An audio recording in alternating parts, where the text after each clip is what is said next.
மக்களவை தேர்தலில் விசிக சார்பில் போட்டியிடும் வேட்பாளர்களது பெயர்கள் அறிவிக்கப்பட்டுள்ளன. திமுக கூட்டணியில் ஒரு பொது தொகுதி உட்பட 3 தொகுதிகளை கேட்ட விடுதலை சிறுத்தைகள் கட்சிக்கு சிதம்பரம், விழுப்புரம் ஆகிய 2 தொகுதிகள் ஒதுக்கப்பட்டன. இந்த 2 தொகுதிகளின் வேட்பாளர்களை கட்சித் தலைவர் தொல் திருமாவளவன் அறிவித்தார். சிதம்பரம் தொகுதியில் மீண்டும் தானே போட்டியிடுவதாகவும், அதேபோல விழுப்புரம் தொகுதியில் ரவிக்குமாரே போட்டியிடுவதாகவும் தெரிவித்தார்.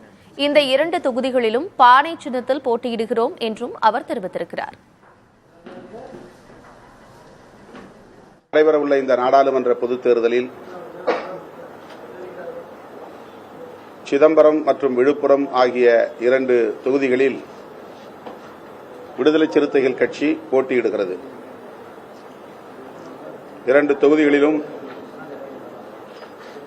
பானை சின்னத்திலே போட்டியிடுகிறோம். விழுப்புரம் தொகுதியின் வேட்பாளராக மீண்டும் கட்சியின் பொதுச் செயலாளர், எழுத்தாளர் ரவிக்குமார் அவர்கள் போட்டியிடுகிறார்.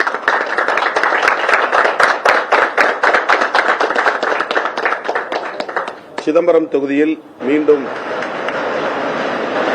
நான் வேட்பாளராக போட்டியிடுகிறேன்.